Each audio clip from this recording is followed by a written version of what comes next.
Our lab studies endocrine resistant breast cancer. The overarching synopsis is that probably 70 to 80% of breast cancers are hormone driven.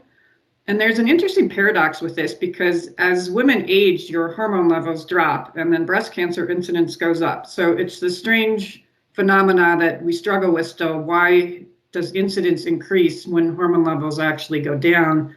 And we don't fully understand this. It's some whole body metabolism thing, all the changes going on. Since the late 1900s, so in a class I teach about breast cancer therapy, the first therapies were actually oophorectomy, where there was a British surgeon that noticed if you removed the ovaries from women that had mammary cancer, you could prolong their lifespan. And so that kind of started this whole field of treating breast cancer with all these endocrine agents that went on for another 100 years.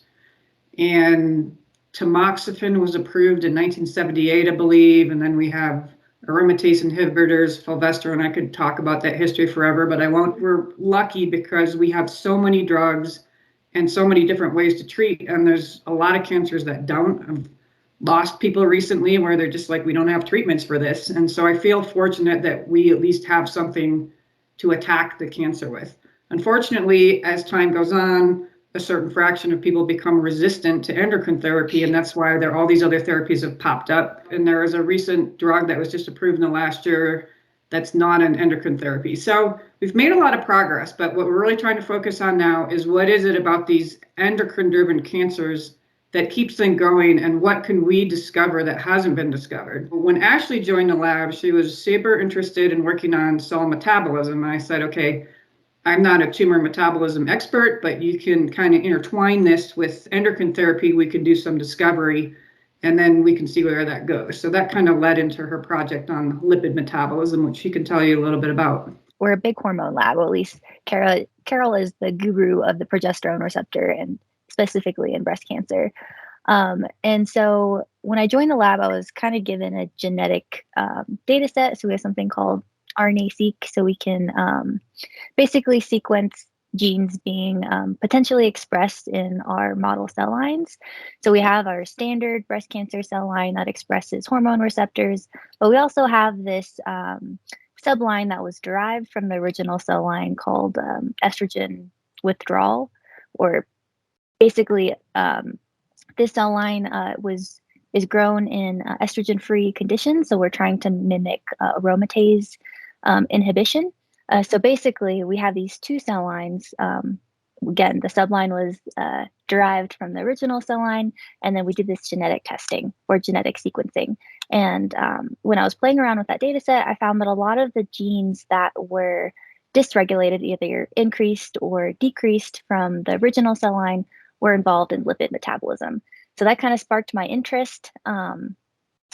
There was actually some previous work in our university looking at, was it the influence of steroid hormones on lipid metabolism and just general breast cancer.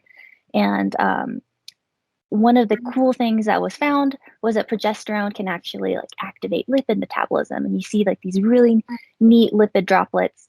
And it's still not quite known the role of that phenotype. But anyway, this phenotype was completely absent in our estrogen withdrawal or endocrine therapy mimic cell line. This is just an example of when you treat these breast cancer cells with progesterone or any type of synthetic progestin, we see this robust stain or increase of that oral red O staining, meaning that lipid synthesis is going on and that it's starting to accumulate in the cell.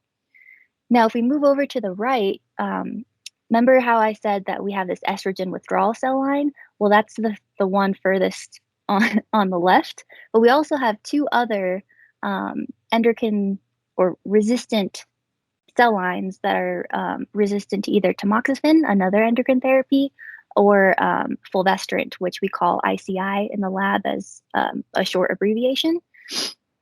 And I just wanted to show you that we have three models of endocrine therapy resistant cell lines, and they definitely show a different oral red O staining compared to the parental cell line farthest on the left. So this kind of led us to the main questions of like how is endocrine therapy resistance altering the lipid biology of the cell?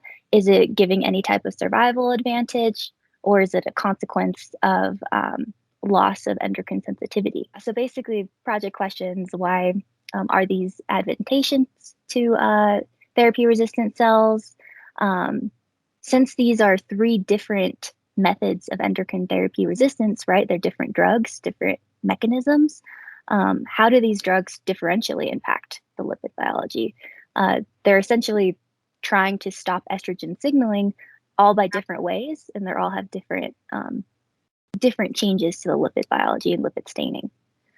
And then lastly, we're trying to see if we can maybe resensitize these resistant cells by disrupting any of these lipid changes that we're seeing. And then finally, what does this mean for breast cancer patients? So we're trying to stay as patient relevant as we can in our research.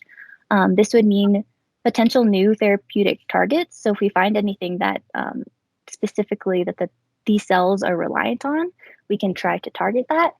And this also might be even a good biomarker discovery. So pathology is really big in diagnosis and diagnostic testing for breast cancer patients. So if we know to look for these lipid features or loss of storage lipids that might indicate either like how the patient is responding to therapy and might dictate further treatment suggestions by an oncologist. So I think where our research is going, what Ashley didn't show you today is instead of looking at genes all over the cell, she was talking about RNA sequencing. Our technology has gotten to where you could look at lipids all over the cell. And so our metabolomics core can do what they call lipidomics, and it measures all the fatty acid molecules in the cell. So Ashley now has these maps of all that, and where we're trying to go with that is look at specific pathways or enzymes that are elevated in these resistant lines, and then we would backtrack from that to try to look to see how we could block that. But it's really pretty basic research because there's not a lot known about this type of metabolism in cancer cells. So really the idea is to starve the cancer cell. The cancer cell has to keep taking in, there's a lot of research on glucose metabolism, it keeps having to suck in fatty acids to make more cancer cells and to provide energy. So the idea is if you can take that away, you kind of starve them, but you have to starve them and make sure you're not impacting other cells in the body. So that's the trick always.